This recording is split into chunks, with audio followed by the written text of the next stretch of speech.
In a wolf pack or in a human society, an alpha is a leader that does not fear to pave the way for the whole group to move forward and to be empowered.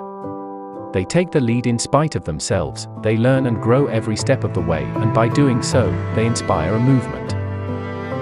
Behind these leaders, there is a story, a dream, a journey. Ahead of them, there is a purpose. What is it that drives them and keeps them going? What motivates them to keep inspiring the world through their accomplishments? International counselor Brenda Garcia takes you through the stories of these leaders, and as she gets to know the men and women behind the titles as they open up about their paths and their aspirations. This is Alpha Touch, a humane and sincere discussion with international role models from all fields, who have one thing in common: they dared to dream big. Learn from unique journeys, get inspired. Feed your legend. Welcome to the Alphas.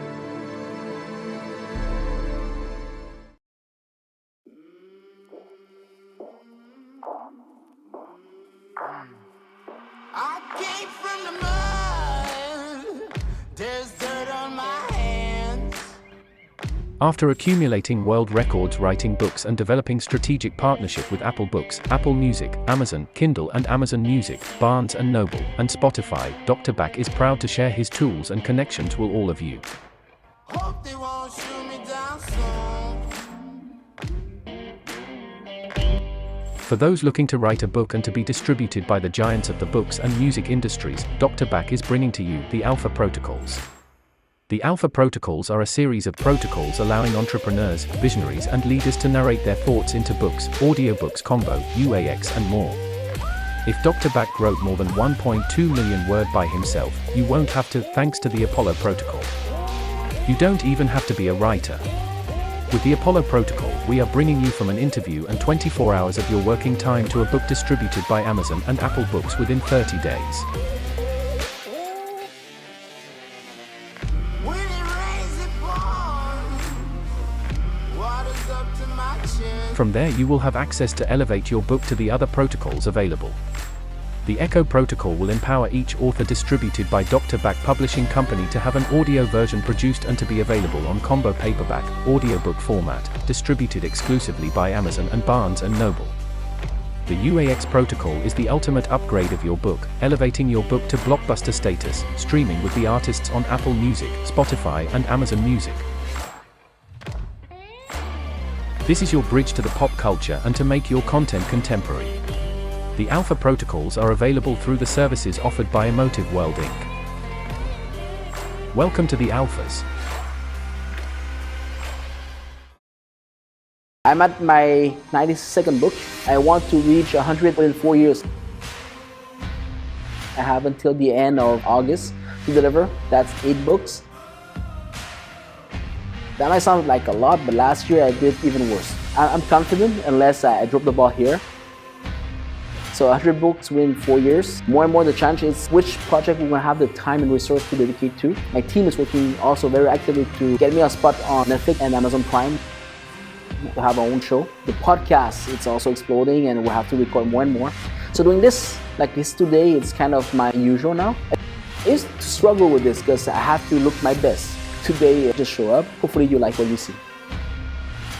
Thank you for watching. I'm Dr. Bak. I've been told not to say welcome to the Alphas because this is a different show. My producer, Steve Daniel, is very strict on those rules. I'm Dr. Bak. Thank you for watching.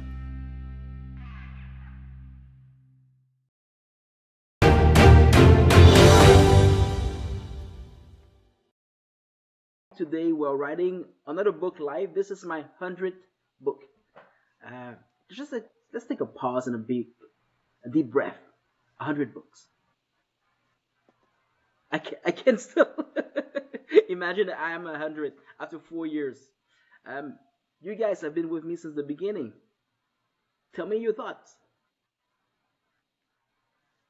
Well, absolutely. So It's to a me, first. it's a real privilege to have witnessed this since the beginning. I think I'm having a delay. I didn't want to cut you, Jonas. I'm very sorry.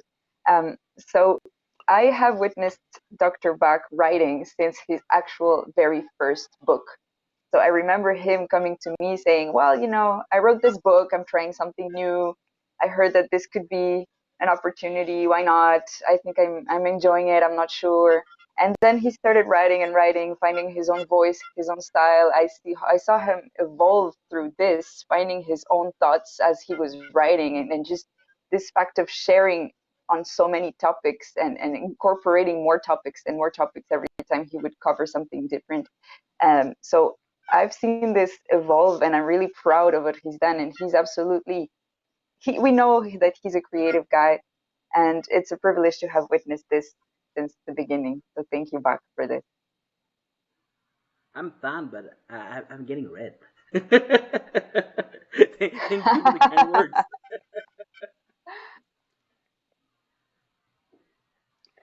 So for me, it's very different because uh, when I met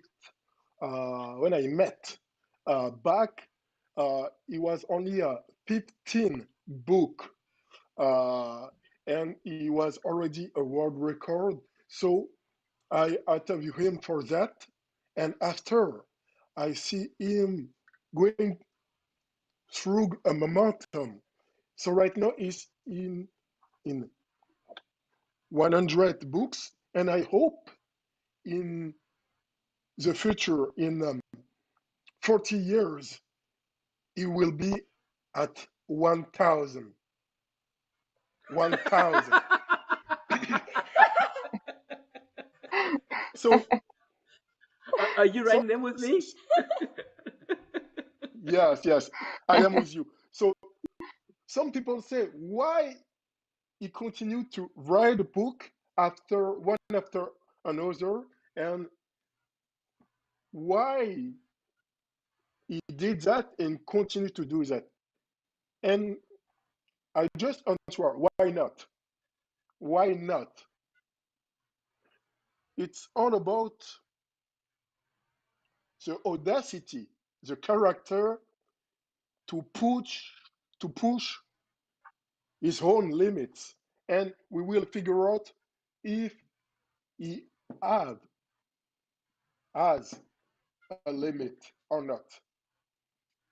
We will figure out that. But first of all, congratulations back 100 book. Sounds good. Let's go to 1,000. Actually, officially, I still have to start my 100 book. This is what we were doing today. We are using the Apollo protocol to have an interview who's going to prepare me to write that book. And you can say I'm cheating, but I'll be using technology to propel me to those 1,000 books. But let's start to reach 100 first, and I'll take the time to celebrate. I'll take a break after this one. Well, since the beginning, I remember that I did ask you one time in a car, I want to write a book with you, The Lionheart. And there's one book that I said I want to be a book about being a good son. And we never made it because it was kind of crappy and we had nothing to talk about, anyways. But I remember the first time I read it for 1 year, but I didn't really mind because I had my school, anyways, to occupy me. So at 8 years old, I did my six first books was the Chicken Heart, the Lion Heart, and the Dragon Heart. And Dr. Bach, what was your what was the numbers like? Where were you when we did my six first books? I think by number 6, I was at 21. That was a blackjack. So I love that numbers, but then you asked me for more, remember? And I enjoyed that. It was Christmas time. I remember it was the 23rd, and then you asked for more books. And that was supposed to be your Christmas gift. I was so proud of the events, and I was sure, why not? Because in my mind, if I write another book with you, I still have about a week or so, because we're still celebrating. And on top of that, we also have the idea of I had it in my mind that if I have another book and we translate it in French, that's 2 books, so that's 8 books. So to me, you were 8, and if for the first record I'm giving you is going to be 8 books written within a month, I'll be Father of the Year. What I didn't expect was for Trani, your mom, to to go ballistic on it. She said, "No, no, no way! You're gonna stress out. We have vacation plans. We have a cruise to take. We have to drive to New York. No way on earth you guys will be writing another book now. You'll be stressed out the whole time." And remember what we have to do? We have to hide to write that book. I remember very well. We were with my grandparents in the cruiser. We were writing, and we were trying to do the translation of a book. I think we are all dragons. We are the book of We Are All Dragons. When we finally did it, we just went in front of the book and we just screamed loud and we said, "We finished a book!" It felt great finishing a book. And that was a great celebration because it was on the boat. Everybody was celebrating the New Year's Eve. So we didn't have fireworks, but we have everything else. We have alcohol, we have crazy vibe. People were screaming, and we were screaming out of from the top of our lungs, "We have finished a book!" Oh yeah! And this is how my story started with William as a love story for a father and a son. And from that point on, I kind of gained momentum. Before I was writing kind of a book every 2 weeks, and then I lost track a little bit. I have to push to reach that 15 books within 15 months because I've kind of missed my first landmark world record. I tried to reach 12 books within 12 months. I couldn't just reach 9. It's still a world record, but no, it's not rounded, so I have to push. And I remember that by number 15, I remember that when I started writing that book, after the first chapter, I asked you, Brenda, so what do you think about it? And remember what you told me? I do remember. I think it was a time where I said, "Well, don't you think you have covered everything already? Like, what is the point of keep writing about topics that you already know, that people have already read on your You're way previous too books?" polite here. Was that the time? What you asked me is, Doc, do you think it's worth for you to do another book here? It was brutal. It I was was trying to brutal. put it in diplomatic words, but you're right. That's absolutely what I said. See, this is what I got from it. So I managed to finish that book, and because of you, I have to reinvent the way that I was approaching that book. So that ended up to be one of my best. Thank you. But I was exhausted after that one. I was empty. And then that guy come to me and say, Papa, why don't we start our book together? Then I look like a fool because for that year, I kept my word to everybody, but to my son. And history will say that to celebrate my world record, we scored 2 new ones together.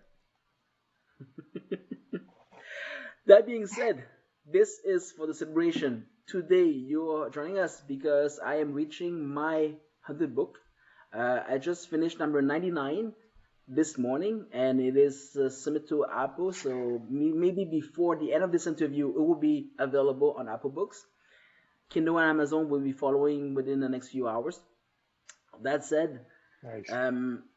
I will be utilizing the new Apollo protocol to write this book, and the book is about creativity. I was looking for a way on how can I celebrate my 100 books with all of you.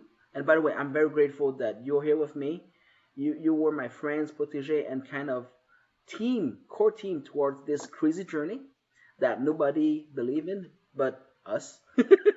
This is really what happened. We are the only ones who believe in this journey. Now people are just looking up at it and say, "Wow, how you did? You're so lucky." Luck has nothing to do with this. If there's any luck, it's because that we found each other. But to celebrate this victory, I have decided to ask my protege to squeeze me out and to milk me of my secrets of how to stay that creative. And I think that William have something to say. No, it's just so funny how you say milk me. Like seriously. Absolutely. I feel like this is a great initiative, and it's an honor to be among you guys today because there's a lot that I want to know regarding this whole creative process. And I love the fact that this new book is about creativity because I think you have a whole lot to say about this topic, Bak. And I think you're going to help a lot of people through your own process, through the advice that you're going to be giving today to our viewers. Maybe people will be inspired to also tap into their own creativity following your steps. So I think that I want to start this out by asking you about the creative background because we know that you write books. What people may not know is that that's not your only talent. You also are a filmmaker. You could have been to Hollywood if you wanted to. You also play the piano in a magnificent way because I have witnessed that. So where does that all come from? Why are you so inclined to constantly tap into your creative side, and what does it bring to you? Where do you get it from? What's the story behind it? Starting it, she's trying to squeeze you very tightly. All right. By the way, thank you, Brenda, for this generous introduction. uh, I could have said best myself. um, to me, it's all a game. It's all a game, and I'm looking to have fun. I spent 20 years of my life being a dentist and being serious about that job, but also trying to take it with, just a pinch of joy.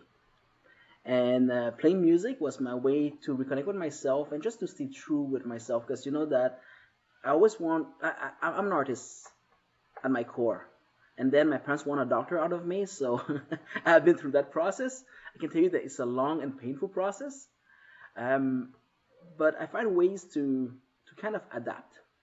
And I think that the first thing coming with creativity is the will and the wealth to adapt.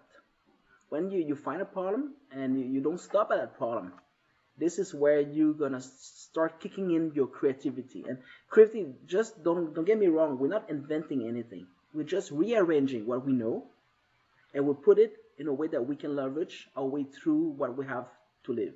So you talk to me about my past as a film movie producer. And yes, I was a film movie producer. I made To the Door for Hollywood. It's not because I didn't want to go. It's because I had to take a bigger step, which I chickened out from. It was to either choose between a career in Hollywood or the chance of a career in Hollywood, to be exact, or my brand new license as a dental surgeon. So I chickened out on that one, and I went back to Montreal, and I decided to become a dentist instead. Don't ask me why. That took me a year before I could make peace with that decision. But also, it was one of I think the hardest thing I had to do in my life was to make that decision, but also to live by it. My creativity didn't went away. It stays with me, but in a different way. And I use that creativity to kind of cope with my own pain somehow. So creativity became to me as a companion, following those roads. So when you're in pain and we're all in denial somehow, so we don't want to express that pain. What you do is you use other people's word to express that same pain. So I was playing love music, people with broken heart and stuff. They were talking about a love that they lost. I was talking about my ambition that I lost.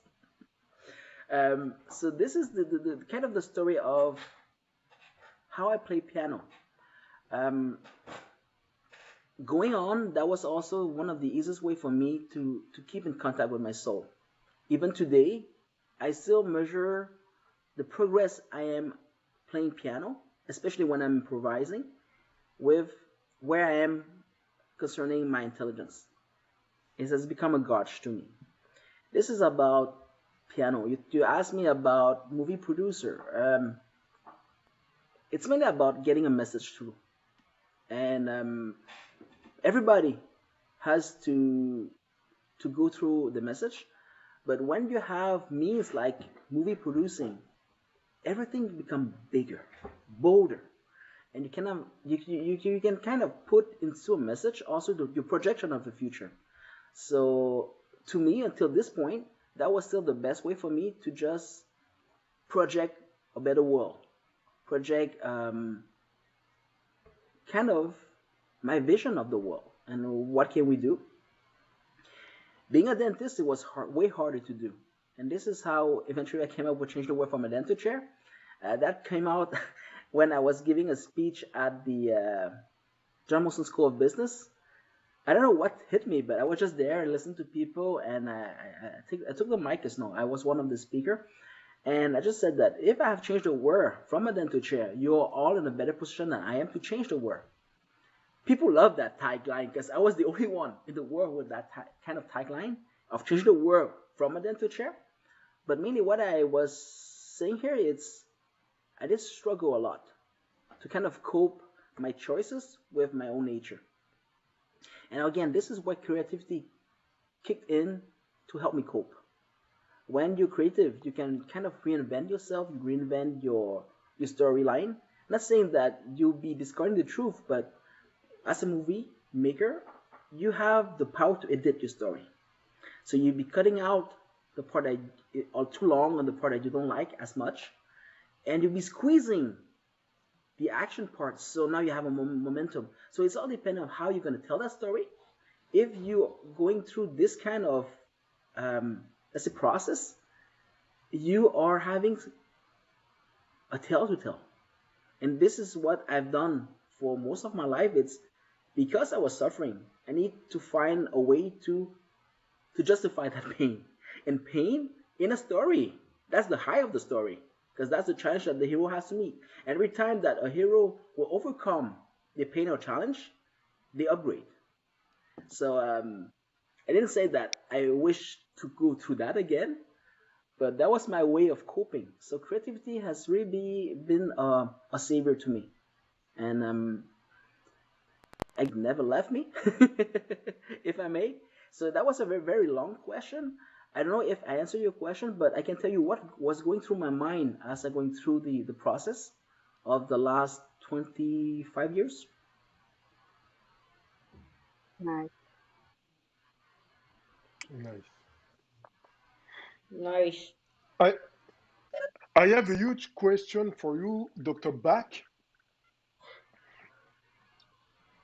Why you start this journey to publish a book, and basically you are a doctor, but what it takes to be a doctor and a producer and a filmmaker and an author and a world record and a father and a husband, all these positions that you have, what it takes to be here, and why you start all this journey to be a husband, a doctor, a father, a world record, etc., etc. You really in the spotlight, huh? Are you flirting with me?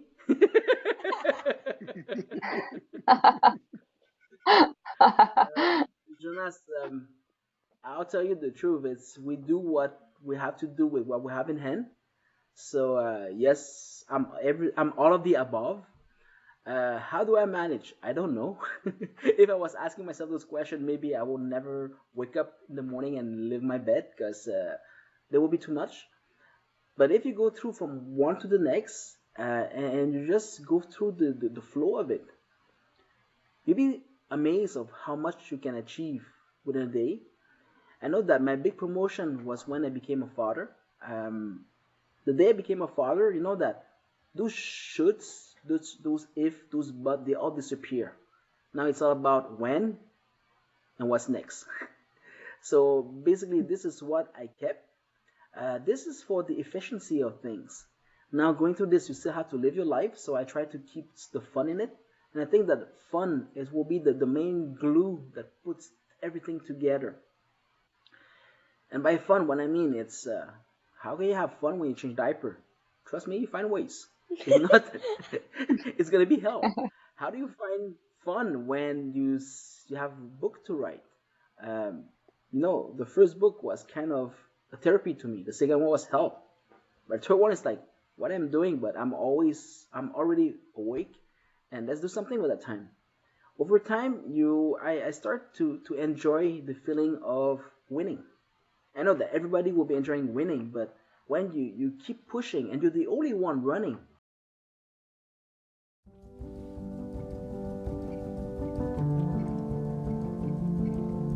Dr. Bak is proud to bring to you a new way to enjoy, purchase, and collect your books. We all love the convenience to have a book read to us as we are driving, biking, or jogging through an audiobook. But then we all want to have a printed copy to display on our shelves to keep track of the books we've read. Dr. Bak, through Emotive World Inc., is proud to bring to you the combo format, exclusively available on Amazon and Barnes & Noble. People purchasing a paperback copy from Dr. Bak's library will receive both the printed book and have access to an audiobook version streaming online. By today, Dr. Bak is the only one with this format. Look for the combo paperback audiobook stamp. Emotive World will make the combo format available to all the authors who would like to be distributed by Dr. Bak Publishing Company in partnership with Emotive World Incorporated.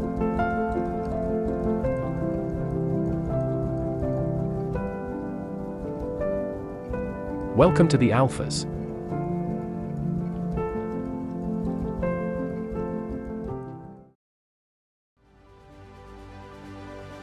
The Alphas are proud to initiate the creation of ETAF, Emerging Technology Alpha Funds Federation. Under the leadership and vision of Dr. Paul Dominique, ETAF is a federation of funds that will invest in emerging technologies, especially in the telehealth industry. The raison d'etre of ETAF is to empower the startup and technologies of tomorrow to emerge strong and liberal post-COVID. Dr. Dominique and his team are dedicated to support the best technologies out there while looking to bring down the cost of medical and dental procedures. Our goal is to democratize and to empower healthcare. Telehealth is a prominent vertical at ETAF. Cryptocurrencies, fintech, personal growth and psychedelics are other verticals that ETAF will empower. If you want to be part of the leaders of tomorrow, reach out. ETAF, Emerging Technologies Alpha Funds Federation. Welcome to the Alphas.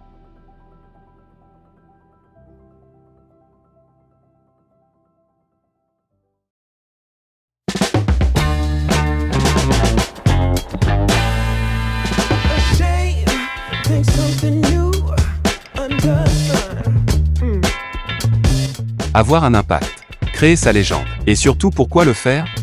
Telles sont les questions qui intéressent Alphavision. Nous décomposons l'essence des grands de ce monde, que ce soit leur état d'esprit, leur façon d'agir ou même d'interagir pour vous amener leurs secrets, non seulement face au succès, mais surtout lorsque confrontés à des situations d'échec.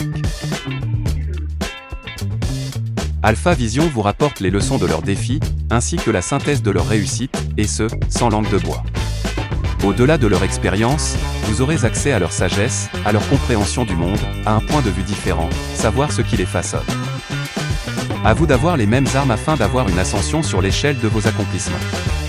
Athlètes olympiques, entrepreneurs chevronnés, leaders et bâtisseurs, la route commence maintenant. Animé par Jonas Diop, Alphavision est l'endroit où les alphas partagent leurs rêves et visions, leurs aspirations et expériences afin d'inspirer la prochaine génération.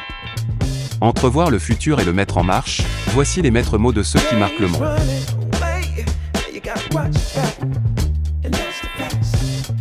Une idée, une volonté, une dynamique. Bienvenue chez les alphas.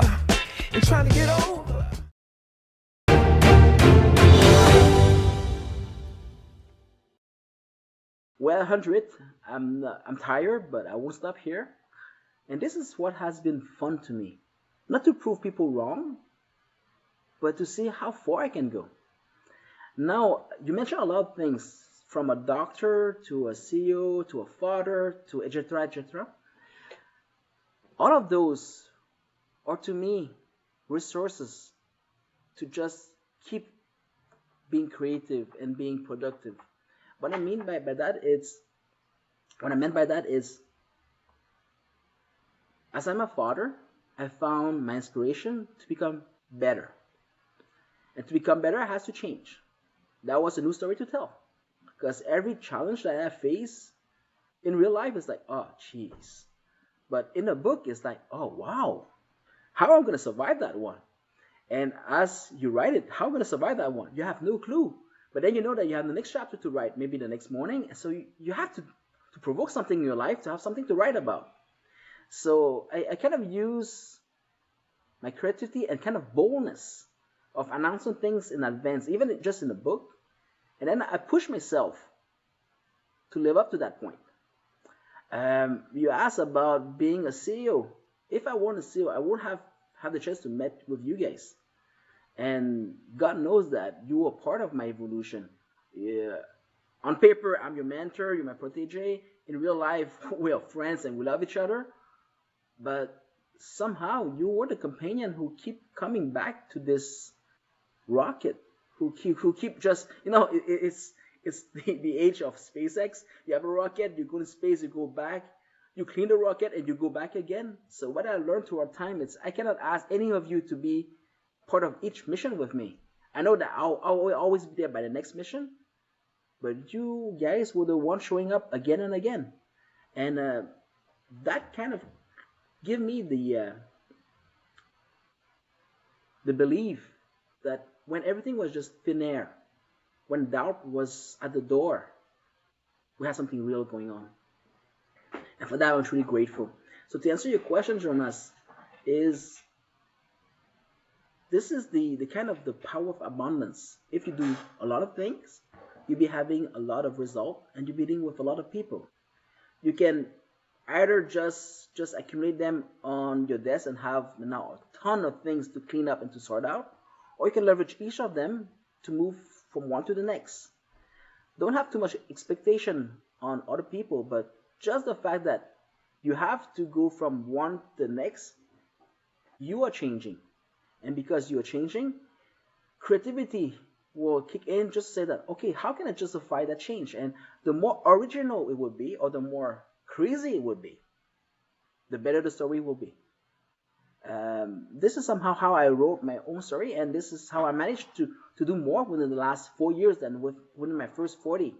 And this is a huge statement.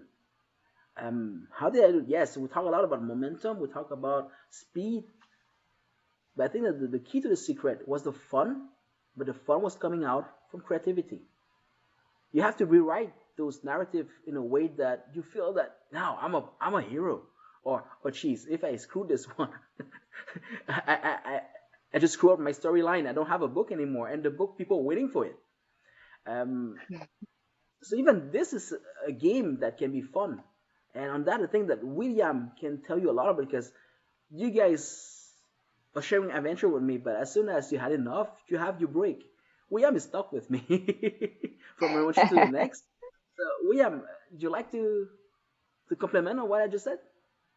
Sorry, I have no idea. No idea. Honest, I was just more concentrated on when it's my turn to ask question because I'm very bored. The last time I did this, it was just me and my father, and we were talking about a book named Timing, and I was very bored, so my dad let me. I noticed my dad let me talk a lot, answer my own question, answer my the question that my dad wrote for me, and I actually wasn't bored after that. I love talking for some reason. I talk and I talk, and at the end he said, "All right, it wasn't a plan, but this might be another book." And it was totally a free book, taking 2 hours. Usually it would take like a week or two or a few days to just to make a book. It just took 2 hours for me to just make a book, and my dad would done the rest of it. So as you can see, you too can accumulate many roles. You're writer, communicator, you do so many things. And then you go to school at the same time, which is incredible. So you're just on the right track to become like Dr. Bach. Thank you. But it's just gonna be very hard beating him. 4 years, 100 books. So So I would like to ask this you guys a question regarding this, because it goes along with what Jonas said. You guys have many, many occupations. You do a lot of things. Dr. Bach, Jonas has made a very complete list of all the hats that you wear throughout the day. So how do you manage to have a moment to sit down and to actually start the thought process, the inspiration flow coming for your books? Is there some kind of ritual that you have to perform? How do you feed this creativity in order for it to be ready when you need it and for you to be productive when you decide to tap into it? How does it work? mm, I want to say that I sleep well, I eat well, and then I'll see. But the truth is, um, I started waking up around 5 in the morning to write my first book, because I was supposed to speak after Michelle Obama on stage and was too proud to say that I was afraid. So I had to practice and to go through that. Long story short, I never had that chance to talk after Michelle Obama. It wasn't for my fault, but I was ready. And what I did is I prepared TED Talks about my past, and the whole idea was to talk about my past as an entrepreneur, to share that with a crowd of future entrepreneurs. Um, I have a friend who told me, and my friend has said, all those rewards in cinematography in Canada, he has them one or twice, if not three times. He wants to stay anonymous, but it's going to be very easy if you're going to find out. There's not many people who have this kind of honors in Canada. But he told me that if I be writing books, or at least stories, I have to go through my pain and through my failures. And that changed the game completely, because until that point, I was trying to look good. And God knows that was hard. But as soon as you open that door of, just share your pain and your failures, things went by itself. And the first book I wrote, it was from my phone. I was texting basically, so I was just texting myself or writing from notes. And as soon as he said, so now talk about your failures, it went out by itself. 20 years of failures or so, you have accumulated a lot. And it became a therapy. So I kind of enjoy the process. What I enjoy less is after that I have to read what I wrote and then correct it and edit it. To me, that was a job. So eventually I started writing with a phone because that was the best way for me to keep procrastination away. But then I kind of noticed that was adding more workload to what I have to do. So I eventually just started writing from my computer. But by then I was hot already. I was willing to write. So after 2 weeks, I finished that first book. What happened is it was in English because I was picturing myself speaking in English on stage. I'm French.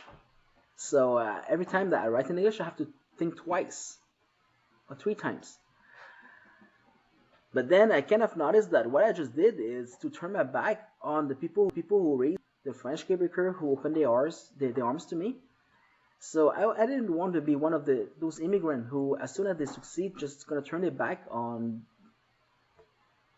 the legacy and heritage that they receive.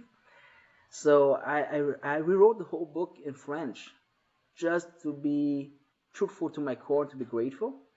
Trust me, this was one of the hardest things to do. Not because it's in French, and French is a very special language. It's not it's not the same as English, because in English you have a few words that you can use again and again, and it kind of gives you a sense of pacing your text. And I was writing speech, so march, and I love those ascension, those momentum. In French, there's no way to do that. You have to use a lot of words to say the same thing, and every words have nuances. So first you have to know all those nuances. Then the closest thing I can find to kind of adapt my text from English to French was to play with imagery. So I use a lot of metaphors just to stimulate the same kind of emotion coming out of that text. And I was using so many words that it was impossible for me to keep a pace to it. So if I say it, if in English I wrote march, that's leading to a momentum. In French, the closest I could get to was to valse with you, with imagery. So that kind of changed the text completely. The first book in English had 25,000 words. In French, it became 35,000 words. It was pretty hard because to me, to work on something twice, I don't have the same joy at all. Now it's become work, and God knows that I'm lazy. When you look at my son, say that he's lazy, who you think he got that from? But I really want to do that within 2 weeks, because in my mind, and by the time that was a book, I would have written my first book within a month, French and English. But after I've been through the pain of going through that translation word by word and also making my master's degree somehow in both language, I said, screw that. I've worked twice, that's 2 books. But I succeed to do that within about 2 weeks too. So within a month, I have 2 books written. Then I met with the publisher, the main publisher in Quebec, and I realized that nobody, at least in Quebec, has ever published a book in 2 languages. They got that translated, but never written. So just right there, I had just scored 2 world records. I ran a book in 2 weeks, then write it again in another 2 weeks in French. But they didn't like that. They didn't like that narrative of people going fast. The book industry, they love to talk about, no, the skill, and I'm not criticizing, but the skill is about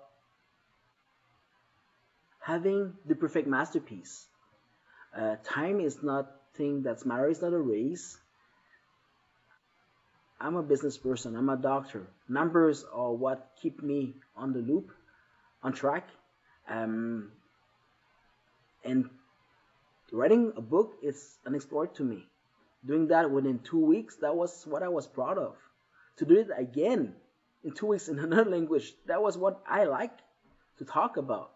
So from the beginning, we kind of disconnected. And then I have to go through that. And long story short, I was rejected.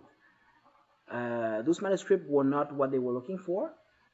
And I was way more appealing to the English public than the French public. That's also why I keep writing in English.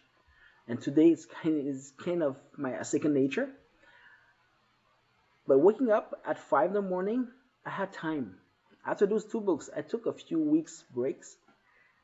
But always waking up at 5 or around 5 in the morning without alarm kept me going. And it was hard for me to just fall back asleep. Then, you know, what happened when you fall asleep at 5 in the morning? You have a hard time waking up at 7. So I said, screw this. After 2 or 3 weeks, I said, let's do something productive with that time. So I went on to write the 3rd book, then the 4th, and the 5th. You asked me, how do I find the time? Time was given to me because I keep waking up at those morning times.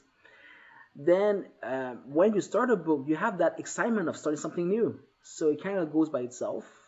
After that, somewhere in the middle of the book, it's like, oh, geez, now I have to do that. So it's gonna be becoming a drag on your moral, unless you see the end coming. So that I learned too, and this is about structuring. I went from 21 chapters, and those are the number of chapters that my first, I think, 3 or 4 books have. And 21 chapters, it was to me, that's a blackjack, but that's a lot of chapters. Slowly, I brought that close to 8 chapters, the number of the dragon, and that was way easier because between the introduction and the conclusion, you only have 8 chapters. Usually the first 2 are easy to write because you're in momentum, you have that excitement of keep going. By number 3 or 4, this is where you have to kick yourself a little bit to just go to the next stage. But after number 4, you've been through half of that book. So if on top of that, I've done that with less than a week, now I'm motivated to finish that book. So usually what I'll be doing, and I'll be sharing with you that this is not creativity, it's more adaptation. But within that 8 chapters map, I know that the hard part will be somewhere in after number 3 or 4. So I don't conclude my books at number 8. I conclude them at number 6. So to me, as soon as I finish that dark time or the hardest part of the book going through number 3 and 4, I'm about 2/3 of my book already. 5 and 6, it's for me to conclude, not to conclude, but to bring the momentum and the apex of that book. And number 7 and 8 are usually what I use as conclusion, and as one last thing, Steve Jobs style. So that was a way for me to keep my moral and my motivation up. Since I found that recipe of 8 chapters, I can write book upon book upon book. I say if you wanted to see the cheat, it's to know your audience. I write about what I do. I write about what I know. So there's kind of certain boundaries to what I know, but I have managed to stretch it up to 100 books. But my main recipe to that was address a different audience. And when you change the audience, you change the angle of that story completely. So you can still use those same stories as example, but people will be getting something different out of it. And to me, that allowed me kind of a way to rerun my life and the event more than once and to understand all of it. So today was about milking my creativity. I was making every experience that I was living through, going from angle to angle. So mainly this is how I kind of vary my team, varying the public, varying the angle. And over time, that time writing in the morning became my me time. It was a time that I have to reflect on what I've done or where I'm going. And sometime today, I even project the future in this. So I'm writing about what will be happening. And just as an example, in my first book, I have a chapter writing about my introduction to the world books and how it went. That was written 4 years ago. There's a passage in that book saying that we should have a combo of a book and another book together. And I don't know who I have to talk to in the book industry, but let's make that happen. I was writing my first book. I was in no position to change anything in that industry. This morning, I was going through my last shortcut volume, volume 8, and that story came back. And I realized that 3 years later, or 4 years later, actually 3 years later, because that has been done for a year now, I've done exactly that. To bring a format of combo audiobook paperback that I got accepted by Amazon and Barnes & Noble. And by today, it's a world first. I'm the only one with that kind of combo. People can buy a book, a printed physical book that they can put on the shelf, but in the new age, nobody reads anymore, so most people don't read anymore. We want to have an access to an audiobook. And back then, when I was listening to audiobooks, they were all done on CDs. By today, you know that CDs you don't even have a way to play CDs on the new cars. So I kind of move with the evolution. And today you have a QR code from each of those books that you can scan. You have to register, and will bring you the access to an audiobook streaming online just because you bought the book. So I will tell you what was going through my mind. I love reading books, but I don't have the time to just sit down and open a book. And that's me. And I wrote 100 books, or I'm about to write 100 books. I still have one left. I want somebody to read that to me so I can have it when I am driving, when I am jogging, even if I don't jog much. But I would also like to have that book on my shelf saying that this is what I've read. This is the time that I spent on something. I like to keep the record of that. So the combo idea of this was just to bring that to life. And why not? It makes so much sense. I don't know why, but I wait for the industry to come up with a solution. They didn't. I pushed industry, and somehow they accepted me. Not all of them, but the biggest three accepted me. Apple Books, Amazon, and Barnes & Noble. That's an example of creativity. So creativity, you don't have to reinvent the wheel every single time, but your desire or your needs are also somebody else's desire or need. And if you can understand what you want, and you understand why you want it so badly, you just identify a niche, a market. And you can find ways to address that need. You just create a product or service. So to answer the question, writing was out of necessity to me.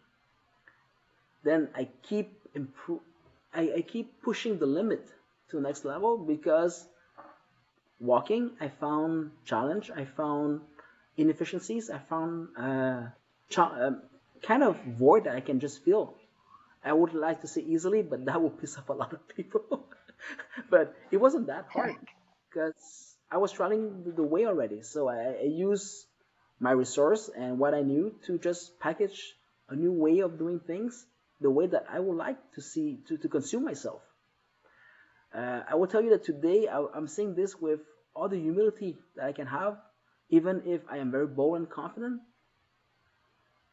I am bold because I'm serving. I am confident because I know that other people are asking for it. I will look arrogant because I will not stay behind and just wait. And I did that. Didn't give much result. But when I say with humility, it's everything that you create new and you bring on the table will only have a life if people wanted it. And for this, you really have to be open to listen and to be aware of everything that's around you. Because not everything will be said, but you can feel what is what. And I think this is one of the key to creativity. One, have to be very aware and open to his or her environment to be able to feel his creativity. Because be creative is like, I can do something, but by the end of the day, what is creativity? Is you have the ability to link the dots together. What is new is how you link those dots. Sometimes it's the same dots that always been there. Sometimes they're new dots. But the way you link them, in what order, that's going to be the new that you bring on the table. And when you try to do anything new, you need support, you need resources. That resource will come from those you serve. So for people who are looking to change the world, please do so, because we need you.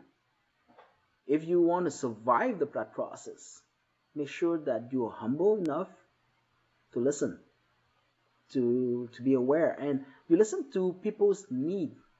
Now, don't make the mistake that amateurs will be doing to go back asking those people who have the needs, what do you think of that idea? They have no clue. All they want is a solution. So even, one of the chance I had in my life is to have great mentors. People who've done what I'm trying to do, and their past is my future. I managed to keep their attention because I never asked them their opinion. I'll be inspiring myself from what they've done, but what I'm doing today, they have no clue. So I learned from how they react when they were in the same kind of situation. I never asked them what they think of what I'm doing, because that would be a mistake. And creativity, this is how you have is a delicate balance between boldness, openness, and daring. So you need to be open to understand the dots. You need to be very open and elastic to link the dots differently. But as you have your vision and you're sure that you have been very generally open to listen to the needs, after that, you're the only one who knows the way until it's done. So this is where boldness will come in play, and daring too, because everybody will be betting against you until you win. That's the end of the story. The only people betting with you are the people that will be joining you for that journey.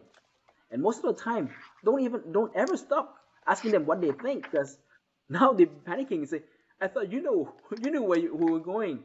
So you keep those doubts to you, because people are believing in it.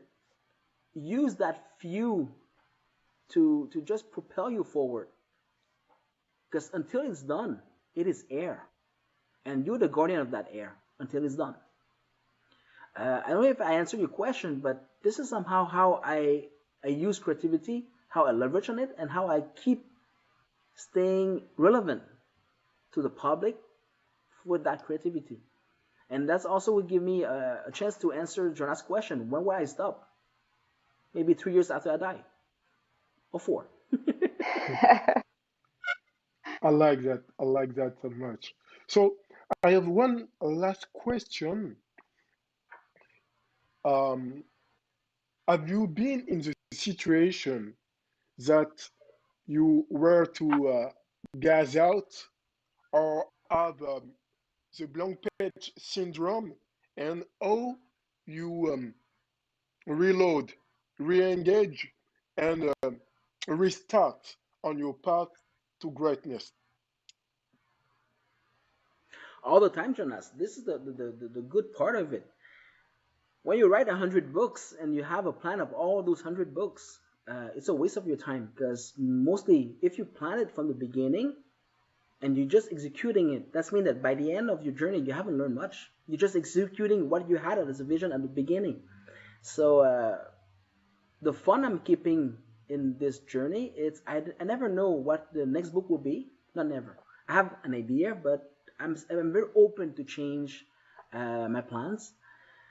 From book to book, usually I do have a structure of chapters and stuff, but more and more I've come with that idea of being very playful with even that process of writing books. So I have a subject.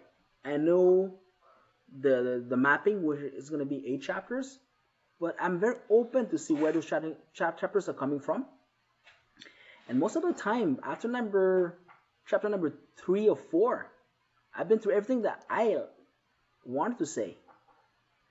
From the other half of the book is what I've learned going through that journey of writing that exact book. And this is what's keeping the fun in it. You know, those blank page, those unknown, don't be scared, because that's when you feel alive. When you arrive on the field, or the morning, instead of the field, but I arrive in the morning, I open my computer and it's blank. This is where I can read. This is where I say, wow, now let's do something with it. And by the end of that session, you look and say, oh geez, I didn't expect that. And this is kind of engaging with my body to produce the kind of hormones that I need to keep the fun in it, because I surprise myself. So I'm not telling you to start writing books without a plan. I think that you need a plan, which is a template, nothing more. But as you go, give yourself that freedom to modify the template. What is important here is for you to understand that you had a template, and those were rules. The rules are there for a reason. If you bend a rule, do that by all means. But then you also know that you have to compensate for the rule that you just bent. So that's the beauty about creativity. It's not just crazy. Everything is possible, but you still have to be consequential to your choice and your wording and the path you take. Because the worst thing that will happen is you go free. After 8 chapters, you still don't know where you're going, where you're heading. So that's going to be a mistake. The direction, it's there. You can change it, but it's hard to change direction when you have started a course. But how to get there? Even when, how fast will you get there? This is the kind of unknown I keep in my ledger to keep the fun going. Calm down before you stress up the groove. The energy a little different when the blessings. UAX Ultimate Audio Experience is a new platform to learn and enjoy books and stories. Developed by Emotive World Incorporated, under the leadership of Dr. Bak, UAX are made to be entertaining while keeping the self-educational value of a book. UAX is a movie without image designed to engage with the visual cortex of both auditive and visual people, keeping you engaged throughout the audiobook experience. UAX is the blockbuster of the audiobooks. UAX will cover most of Dr. Bak's books, and is now negotiating to bring more authors and more titles to the UAX concept. Now streaming on Spotify, Apple Music, Amazon Music, and available for download on all major music platforms. Give it a try today. Welcome to the Alphas.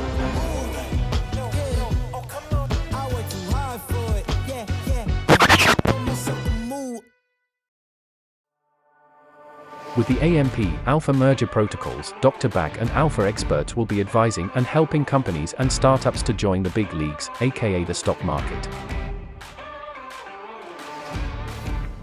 It is the dream of most entrepreneurs to see their company traded in the stock market and to have access to the necessary resources to grow their company and vision.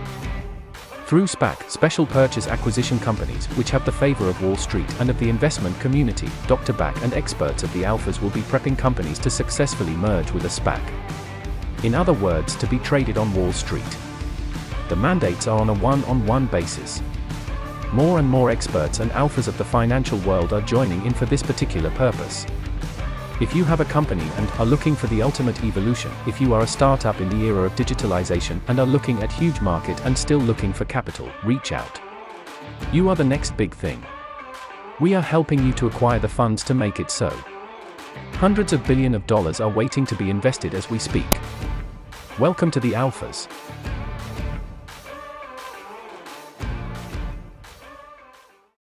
Lorsque moi j'ai été approchée pour faire partie de ce projet des alphas, je me suis dit tiens, qu'est-ce que c'est qu'un alpha?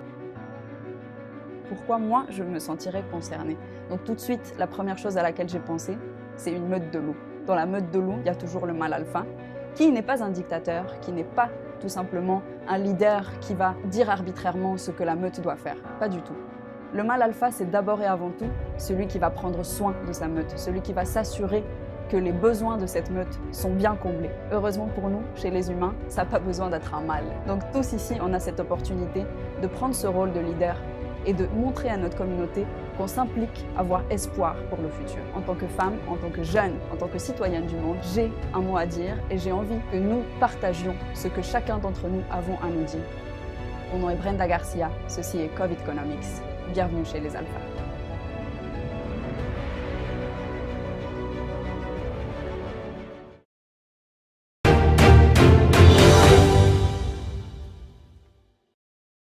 What's creativity to you? Oh, that's a good one. It's a state of mind. It's an ability to link the dots. That's basically what it is to me. Creativity has also that power of generating hormones and emotions. Actually, creativity has the power to surprise you, and because you're surprised, your body will react to that surprise. So we talk a lot about the body, and we didn't go as deep. I will say to you that we are what we feel, and this is a doctor speaking. Everything that you feel from life, your body will react to it, and it will produce the right kind of hormone, or the kind of hormone that is linked to that feeling. And whatever we feel, it is true. This is how you fall in love. This is how you like people. This is how you hate people. To you, it is true. In reality, that was just chemical going inside your body. So you asked me, what is creativity? Creativity was, to me, one of the easiest way to auto-provoke reaction in my body. Every time that I create something, I feel ecstatic. I feel the excitement. I feel the surprise. And because of that, that has become true to me. Especially when you create thin air. You need something that you can rely on and to just keep believing. When I feel it from my body, trust me, nothing is more true. Then what I have to do is to react to that. So I react to my own hormones, and if I had a plan, all I have to do now is to start executing that plan. Each step of the way, I'm seeing a vision coming to life. I don't wait to the end to celebrate. I will celebrate every step of the way, just to keep my body producing the hormones in the right way. So I kind of try to serve the flow of hormones, if I may, and keeping those hormones flowing. This is how I managed to do often the impossible in a record time, because I was just reacting to my own body. And this is the secret of what I'm saying, that you have to go to your next win as soon as possible. It's the time that you cross that checkpoint, and it's just a checkpoint. Your body is producing the hormones that you need to go to the next mile and the next mile. Eventually, your body will be used to that. So what you have to do is to level up those checkpoints or those wins, because you have to be surprised. If you were expecting that win to happen, nothing will happen. Even worse, if you don't check it from your checklist, now you're in debt. So that's the trap of somebody who keep doing the same thing, going faster and faster, is the expectation of going up. And you cannot fool yourself lowering up your expectation. But what you can do is go from one win to the next. And what I find out good about creativity, it's I stop judging a lot. To me, there's no small victory. A victory is a victory.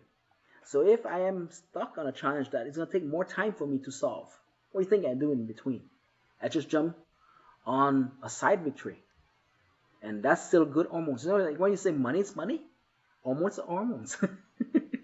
Wherever they're coming from, that's good. So this is how I define creativity. This is how I leverage creativity. I hope that answers your question. I try to be as short as possible, William, so you can talk again.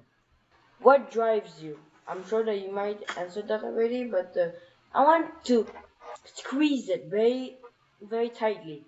What drives you? What makes you want to work more?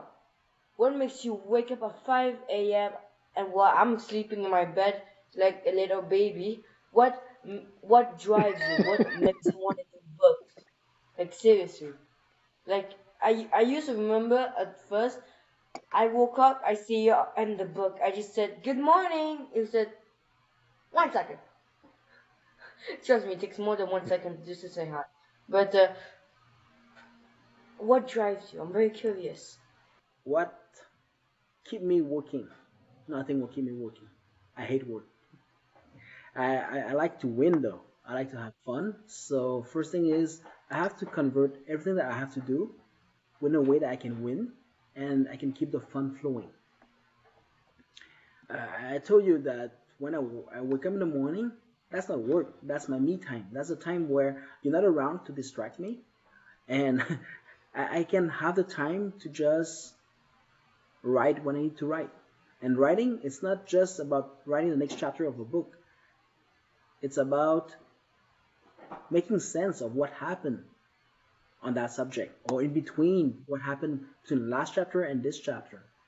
Since I'm writing about my own experience and what I know in life, it's kind of the celebration of who we are.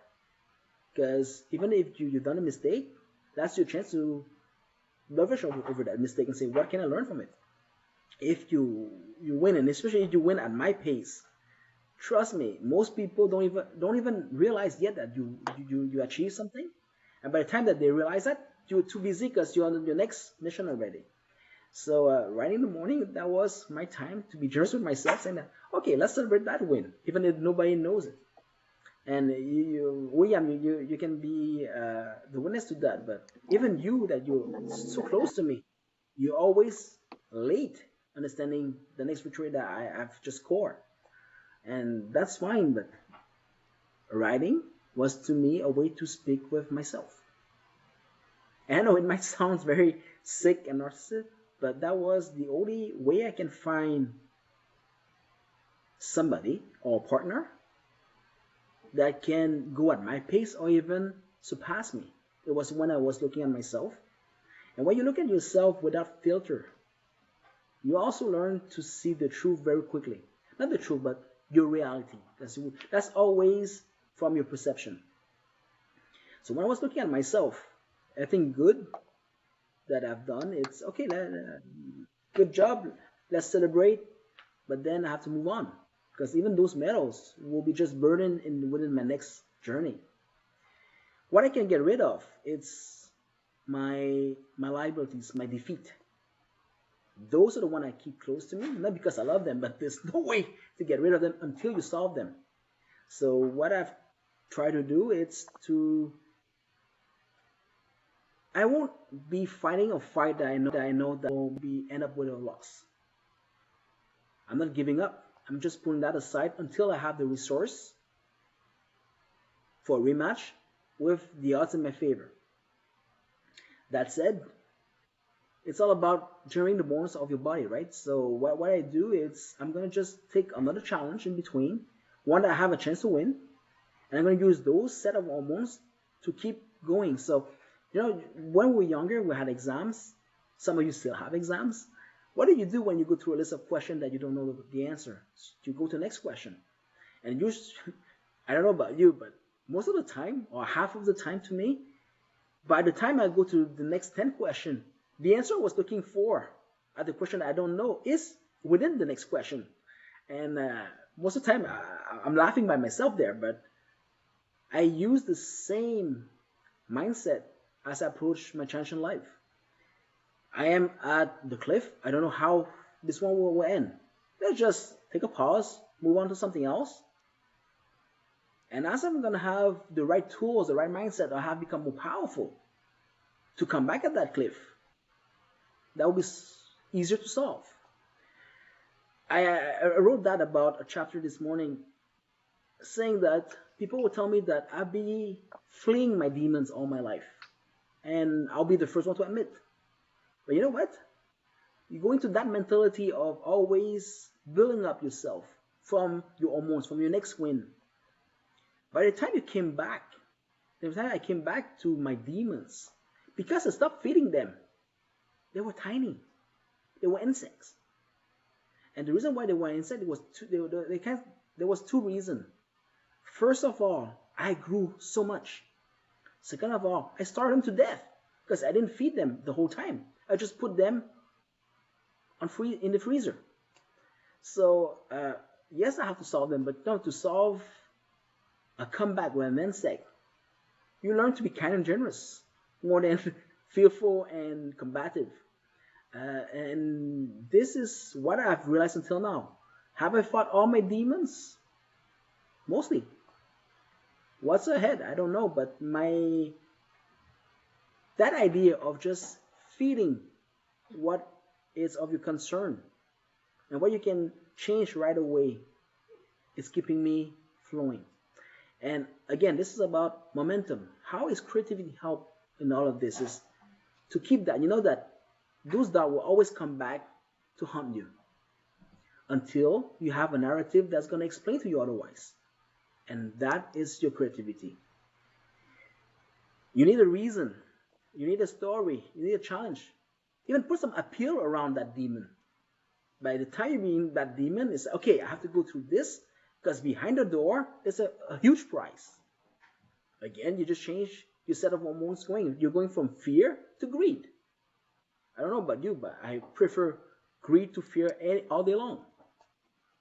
So creativity, it's a way to play with your mind, to trick your mind into putting yourself in a position that you have the chance to win.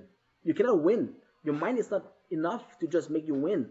But if you have the feeling that you're about to win, your body will produce a good set of hormones that's going to put all the odds in your favor as you go into that combat. And as I told you, winning is fun.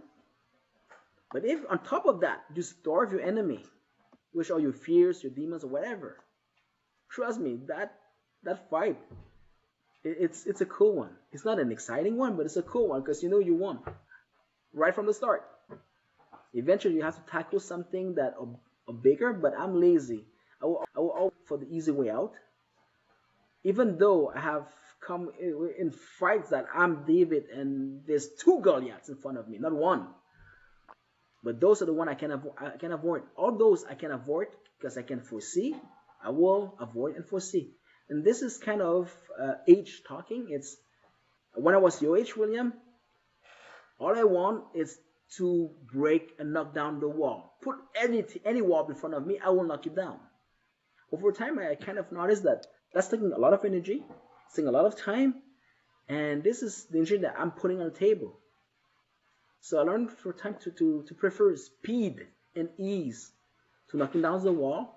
Today, I see the wall coming from miles away. What I do, I just have to steer my trajectory by a tiny bit, and that wall will be passing way by my left, by my right, up, down. I don't care. I don't have to face that wall anymore. If somehow the wall keeps coming back, then I'm gonna knock it down. But usually by that time, I have gained so much in speed that all I have to do is to close my eyes and then the wall is disappear. Today, what's stopping me from knocking down all the walls? It's not just the fact that I'm lazy. It's also the fact that somebody has to pick up the pieces of that after that. You know, every time you knock a wall, there's collaterals. And you can't just say that, let's just break the wall and move on. Somebody has to pick the piece and eventually it's going to be you. I don't like to clean up. So I try to stay as less messy as possible. And this is also how I use my creativity moving forward is I try to make sure that the path I'm taking, I won't have to clean. Or if I have to clean, at least it's going to be fast and easy. There's a lot for you to learn from this, William. I know that it's going to you have to make your own mistakes. You have to clean up your own mess first. So then you know that I don't want to clean up anymore.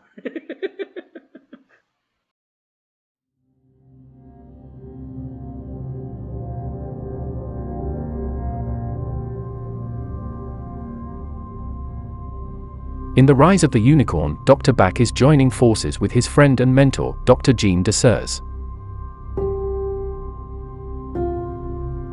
Both men had many achievements in their respective industries, but the advent of eHapapedia, The Rise of the Unicorn, is a personal project dear to both of them. The Quest of Happiness and its Empowerment. This book is a special one since you are witnessing the conversation between two entrepreneurs looking to change the world by building unique tools and media. Just like in any enterprise, the ride is never a smooth one in the park on a beautiful day. But this is about eHapapedia, it is about happiness. So it will happen, and with a smile attached to it. The unique value of this book is that you are sharing the ups and downs of the launch of a unicorn, not just the glory of the fame, but also the doubts and challenges on the way. May it inspire you on your own journey to success and happiness. Dr. Jean Desers, MD MBA, is the former CEO of HEMA Quebec. He sat on many boards of companies, universities, and is presently a vice president of an investment company. Visionary businessman, doctor in dentistry, Dr. Bak is the founder of MDEX & Co., the new economic model in dentistry. World record author of 72 books written within 36 months. The Rise of the Unicorn is your seat in the front row of the discussion between two visionary businessmen reinventing the world for the better. Welcome to the Alphas.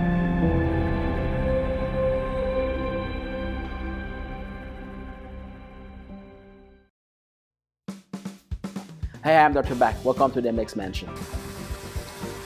If you give me just a minute to introduce myself, I'll tell you that I am a first-class lazy guy.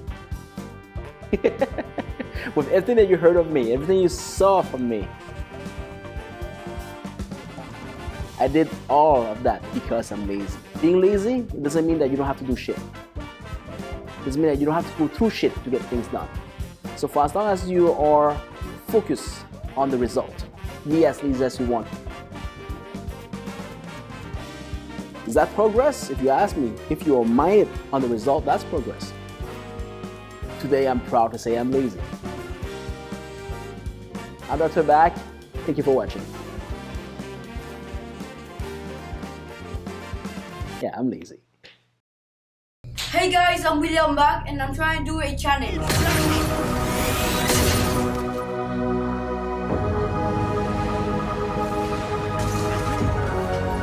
Sorry guys, I was watching one of the best videos, Avengers, and you might not know. Since today my challenge is to do 850 games.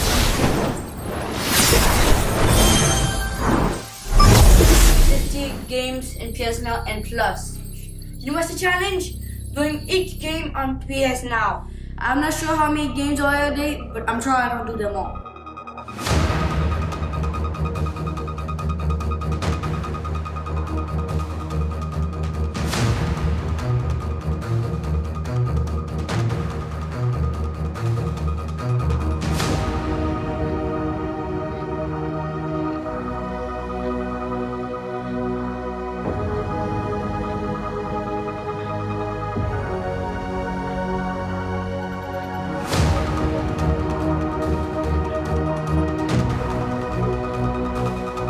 If it's going to get my PS Now or not.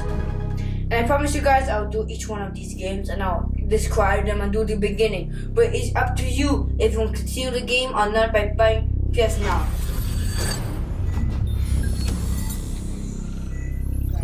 I'll be trying to do each one of these videos to have fun. And I promise you guys I will do them all.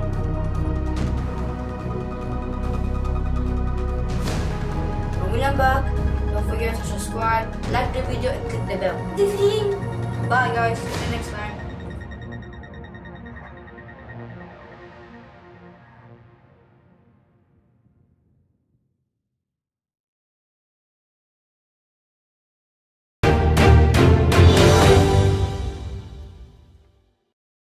I'm thinking of a particular historical figure that I love, which is painter Vincent van Gogh, who according to me is one of the greatest painters that Occident has known. And he was a very misunderstood person. He had an incredible talent, but he was way ahead of his time, right? People had trouble understanding his technique, his use of colors, the way he saw the world, basically. And he he was in touch with other artists, but in the end, he was quite lonely in his practice of his art, right? I was wondering if you yourself have experienced this same feeling of being misunderstood, of being lonely at the top of your own creativity, maybe a bit ahead of your time, you're on your side as well, because who has written 100 books in 4 years? I mean, this is a world record. So clearly you are in a position where people can hardly understand it, and because they can't really be in your shoes. And what, if you have experienced this, what advice can you give to the new generation of artists, people of the generation of William, for instance, who would also maybe be feeling a bit outcast, or being a bit lonely in their own views of the world, who might be too original for the rest of the people? What would you tell them, based on your experience? First of all, to your question, I will say yes. Going this kind of challenge, you feel lonely most of the time. On this, I will repeat myself, but thanks to you guys, you three. Thanks also to Trani, my best friend and wife. The journey was less lonely. Not saying not lonely, but less. Because I have people I can share with at certain point or crossroad. That said, what is important, it's I know that I have my destiny to walk, I have my legend to write, and nobody will do that for me. So I keep going. The cool part is the more I go, the more people I attract. Some people just like you will be joining my core and become part of my close team, my system of support. You won't be here if Dr. Bak never walked those books, right? And I remember, Brenda, the first time you met me, you were very polite, but you were thinking that I have a huge ego and a complex of how Napoleon complex. Today, I said that you're right, but I prove it. I prove that I haven't created an empire to try to dominate the world. I try to create a world in which I can unify all empires by sharing. So what is important is for you to understand who you are and your mission in life. And we each have a calling. That's the only way for us to stay true to ourselves and to truly be open to happiness. And this is a very good subject. Happiness is not a destination. Happiness is an emotion. If you set yourself right, you'll be going through happiness walking your journey. You still need a journey to walk. If not, happiness will not happen. But happiness is not the end of the road. It's what you feel as you're walking that journey. That said, you guys are part of my happiness. When I have people to share with, people who I can relate to, you're part of that happiness. The error that I'll be making is to expect you to always be there. Because you have your own destiny to walk, you have your own life to live. So I feel very privileged that we share those crossroads or those rest area, if I may. That said, the more you are unique, the more now you have a chance to attract people. And the problem will happen when you try to ask for the people who don't understand what they think of what you're doing. And this is the big danger, because this is mainly where you will feel left out, alone, and rejected. People will embrace the past, will embrace what is done already. Very, very rarely, unless the pain is huge, they will embrace the future. They don't know what to believe until they touch it. So when you are an artist, a visionary, or somebody ahead of your time, don't think that anybody will understand what it feels to be in your shoes, but somebody else who've done the same thing, which you can share the feeling, but not the journey. Because let's say that you talk about Van Gogh. If he was sitting in front of me today, I might not understand what he was trying to do. I understand though how he is going through that and to speaking. So when I look at a mentor today, what I'm trying to have from the wisdom, it's how they felt and how they react to that while they were walking that journey of unknown. But what I'm doing today is still a new journey of unknown. So you want to connect with people. You want to connect with those great spirit. And if they're not available anymore, that they're dead anymore, that's even better. Because whatever you think will be true. If you have to face somebody that you have idolized and talking with them is 100% reverse to what you think, that will crush you. So you know that they said never meet with your idols. I think that that's really true. Um, but you can always borrow that those people to project yourself in them and see how they will be doing things as you have to go through. And every time you project yourself in those, what's going on is you have that simulation without the emotions. So you can just you borrow the identity of somebody, and you know how the story turned out. You know all the facts, so it's easier for you to simulate. And this is a great way for you to simulate and to borrow from those great spirits that you admire, the strength and experience.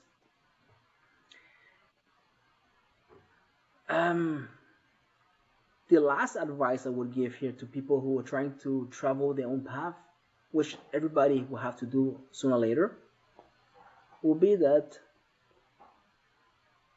you have to be your own companion. Because loneliness is something that it's hard to live with.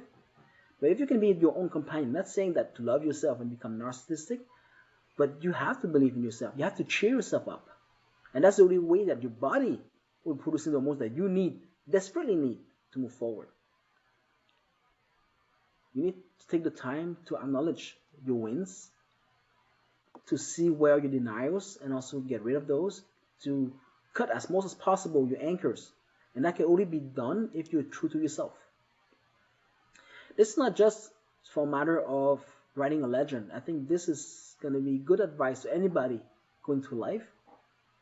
And most of the time, what is keeping us behind, those are the false beliefs that we carry on, that we don't even believe in, but we just carry on because we never saw them out.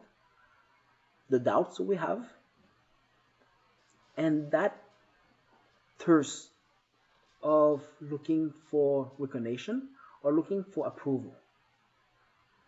And this is where I'm gonna borrow the work life of somebody. There's a scientist that I came to love writing books. His name is Abraham Maslow. He's a great scientist, and actually he's a shrink. And what he's done is he mapped the human needs, and he just put a hierarchy to it. So at the basic of the pyramid, you have the basic needs like eating, sheltering. Then you move up a level, and then you need to reproduce. By the third level, you need love and belonging. The fourth level is esteem. And the last one is purpose. And here how we all fit in it. In a new society, the first three levels are kind of coming as a birthright. Not all of us, but most of us will be fed. All of us will have shelter. And to most of us, I hope, you have the chance to reproduce. To most of us, you also have the chance to find love and to belong in a group. And until that point, we were fighting so hard to belong in a group. And I don't know for you, but have you noticed that if you arrive in the system, everything will push you to race. And it's kind of, you just have to go with the flow. But that by the time you find a place that you belong in, you find love, you cap. It's kind of a glass ceiling at that level. Because until that point, everything was pushing you to be part of the average. Especially when you're starting, now you have a huge boost to get into the average. The next phase is to get beyond the average, above the average. And I'm not saying beating the average. So Abraham Maslow said that the fourth level is esteem. How can you have esteem if everything that you know about yourself is given by the group you belong to? And what happened? You know that jealousy is there at every single turn. If you have something different, somebody will hate you for that, even if you have done nothing wrong to them. And this is kind of part of society, not human nature, but society. So how can you find esteem while you keep sleeping, eating, and surround yourself with that belonging group that you find so hard to be part of? To find your esteem, you have to work on your own. And this is just to find your confidence. In my books, this is what I call to wake up and to start healing. Because until now, you had kind of a free ride going to society, not free, but kind of free ride going to society. Things were given to you that came with a condition to conform, to do what society expects from you. As you be going through the glass ceiling, now you have to find your voice, your identity, your confidence. And because we are alive, we are all force of nature. The old problem until now is that has been dimmed down by society just to keep us in line. I'm not saying anything bad about society. Society is the best way for us to keep living so close one to another. But somehow, you still need to find your own voice and walk your own path of identity. Esteem will come when you finally make peace with who you are. When you finally make peace that this is what I feel inside, and I'm going to start to empower that. You can do that without revolting. You can do that without breaking anything else. I'm the living proof of that. I have the force to rebel. I have the force to break all the walls. I didn't, because I didn't want to clean up the mess. And I need a way to go through this. And again, creativity helped me, because the creativity that I'm using here is the way that I have rearranged my own narrative, not through lies, but through keeping what is of matter to me and leaving the side notes aside. So they're still there. The footnotes are still there. But because I stopped feeding them, they become insignificant compared to the narrative. And from there, you find your own voice. So this is what I call the quest of identity. Everybody will go through it sooner or later. But your legend will only start the day that you're out of that quest of identity. Because your legend is, what do you do now with your voice? What good will you bring to the world with that voice? And this, in the pyramid of Maslow, that's the last layer. It's purpose. You have to find your purpose in life. So rising up to this, you still have to be very aware of what you have received. And this is coming from one of my favorite quote, which is, gratitude is the only path to the future. In my books, I teach you to go forward as light as possible. Get rid of the burden. But always keep gratitude close to your heart, because that will keep you grounded and humble about what you receive. That will keep you open of where you need to go. And frankly, that's the classy way of saying thank you. That said, leave the rest in the past, because you need to move forward. And going through that glass ceiling of yours is not an easy task. And going through that glass ceiling is just the beginning of your story, of your legend. I know some of you will listen to this. Yeah, this is so many great words, but I'm not worth a legend. You might be right, because you said that yourself. Your story will never rise in a legend.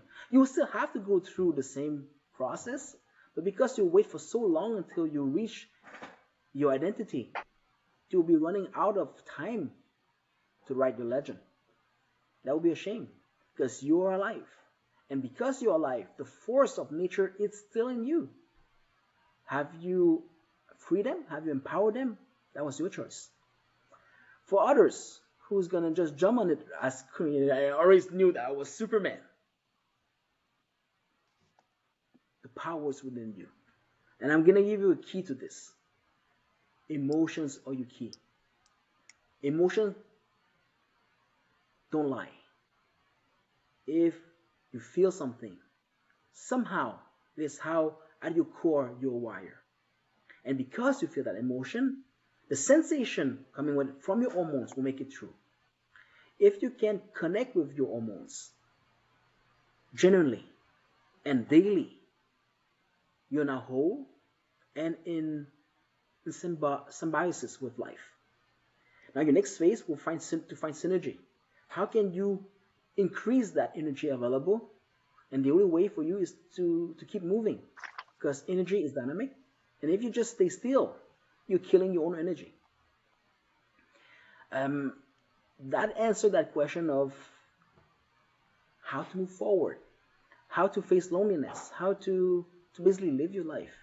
I think that the first and only person that you have to please and to listen to is yourself. Only once you have found out who you are, who you truly are, can you know what you truly do. And don't care much about what you are, because that will always change. If you keep the fun on the table, that will always change. Don't waste your time trying to answer that question. Just do, and you will be kind of the accumulation of everything that you've done. And that's the great part, is you have the power to change who you are.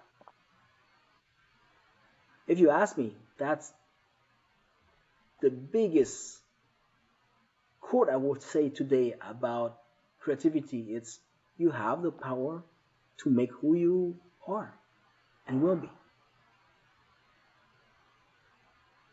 Nice. Wow, those are beautiful words. And regarding the purpose, have you found yours? Because you mentioned there's a purpose to it. You have to be on the path of it. What is yours? I like that. I have kept this one as a big blank for one reason, and I'm gonna share that story. This is a classic story now. It's been coming back and back in my books. It's that in the financial world we have two emotions. We have greed and fear, and this is how people be moving forward. And until now, it's been proved very right. So when you're fearful, we know how you're gonna react.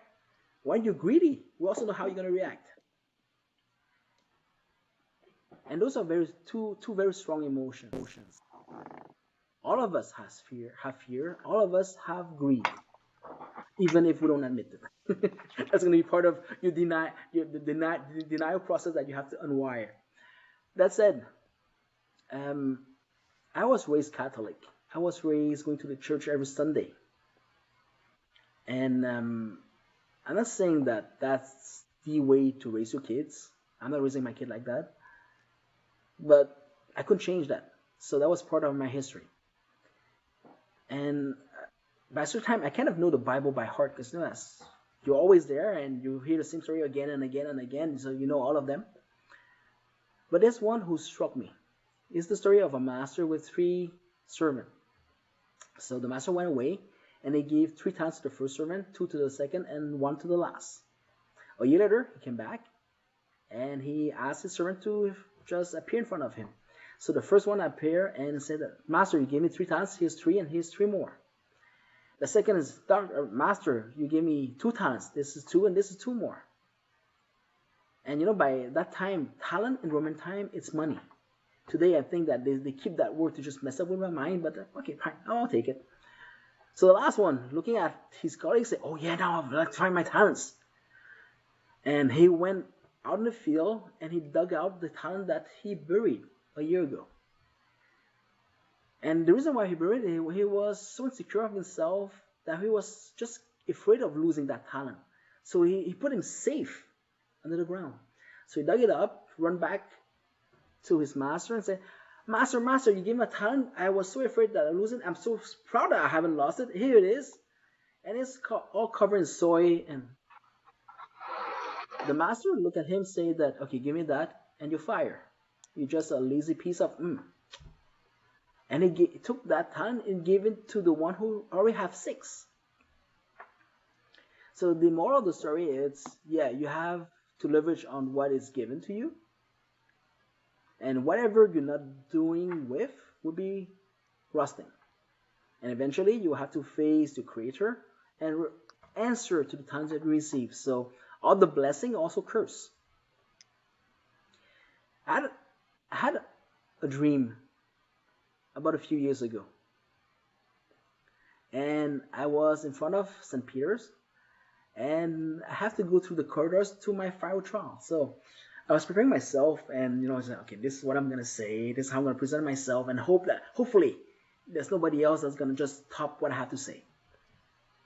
So I present myself in front of God, saying that, God, you gave me 3 talents. Here they are, and here's 3 more.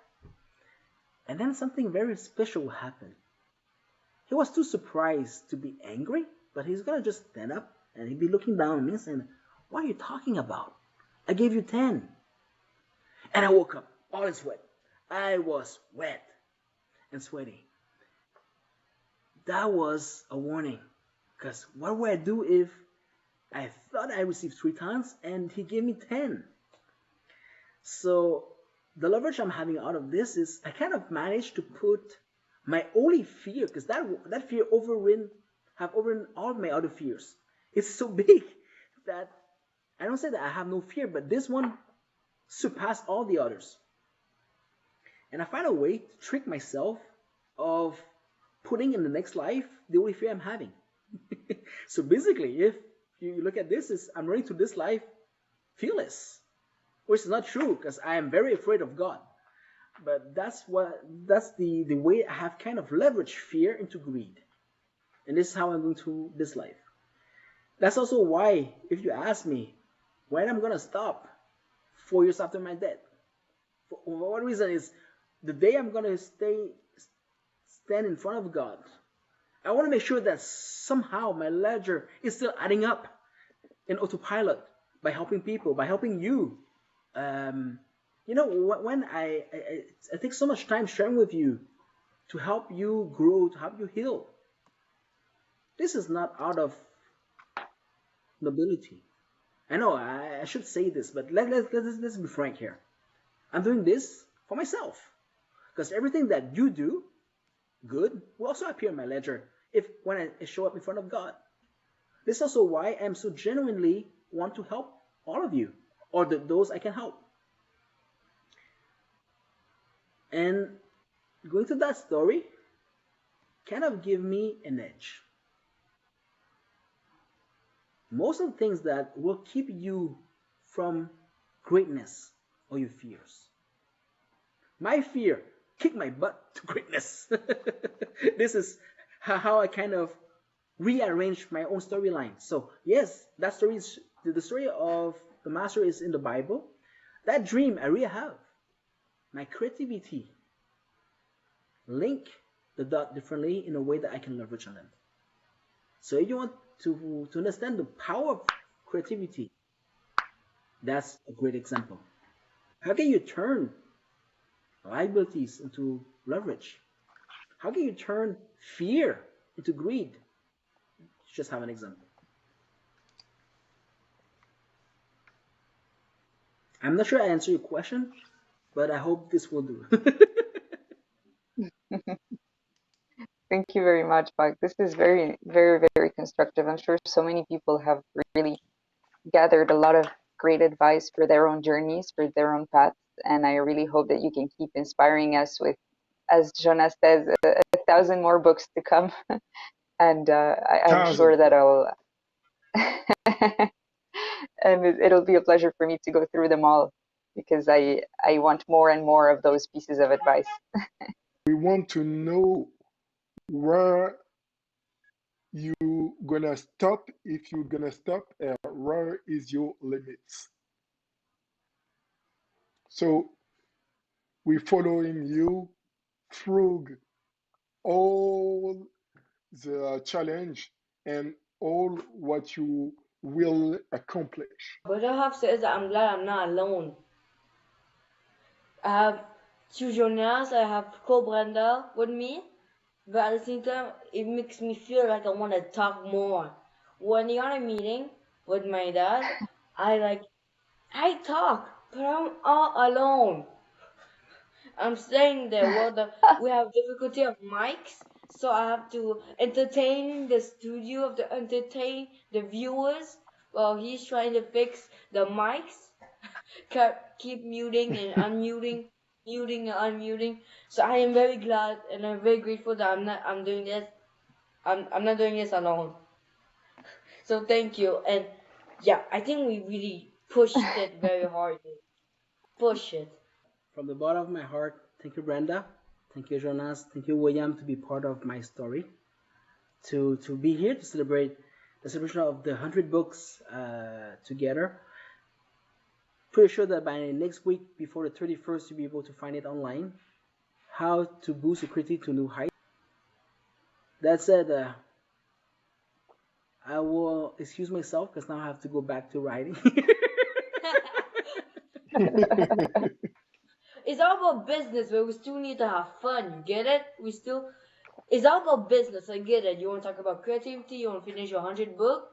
But bring a little bit some fun here. That's why I come in, and I bring excitement, I bring laughter, I bring fun. So you kind of need me. I don't say smart words. I say funny words.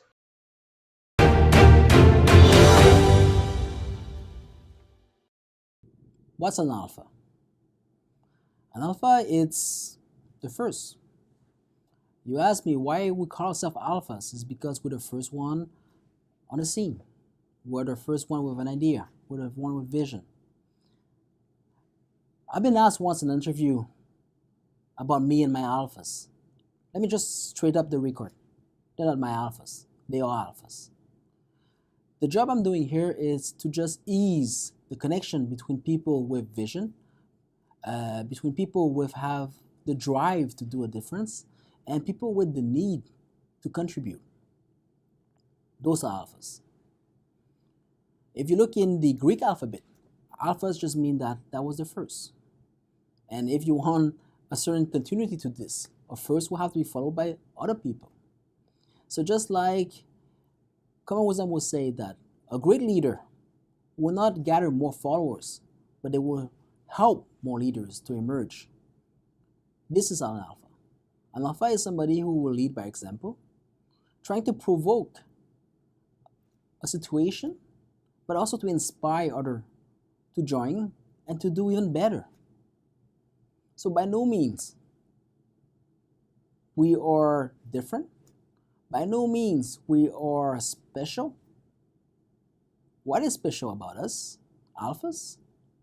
It's a will to make a difference, a will to contribute, and a will to help. That being said, I think that the alphas are pretty cool. They are awesome. I think that being an alpha is not who we are, it's who we choose to be. The hope I'm bringing here is that we are all alphas, if we choose so. That's how my son at 10 has earned his ways into an alpha. Yes, it's legacy. But trust me, when you're in front of a camera, no matter who your dad is, that will not help you. You need to have something from your heart that you want to share with the rest of the world. And it's going to be for you to decide if that message was worth your time. We live in a very special times where all of the values are tested heavily, daily, to inspire the good out of each other. This is what we need more than ever. And for this, I urge you to look in the mirror, to see that light in your eyes, saying that today can be better. You know that you're an alpha, and we need you. I'm Dr. Bak. I'm an alpha, and so are you.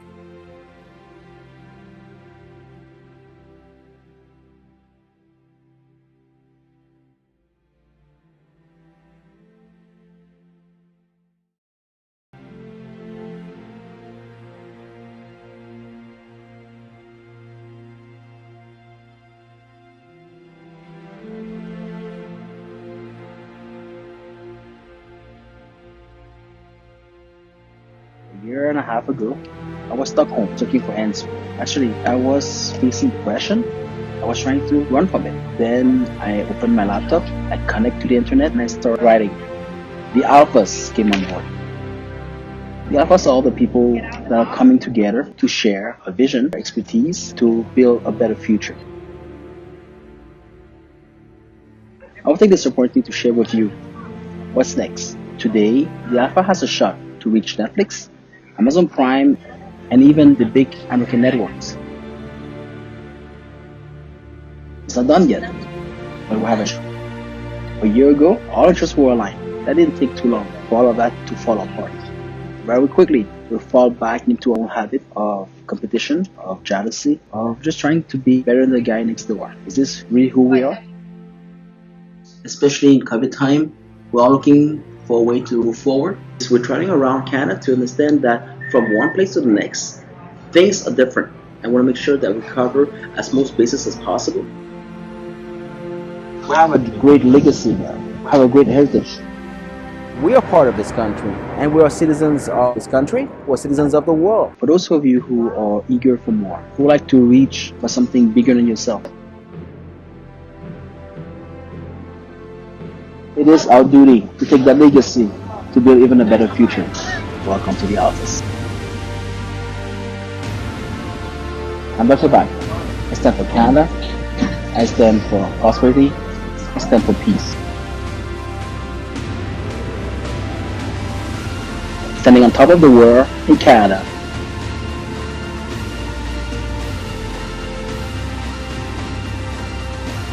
I'm Dr. Bak. This is Public Limits. Welcome to the office.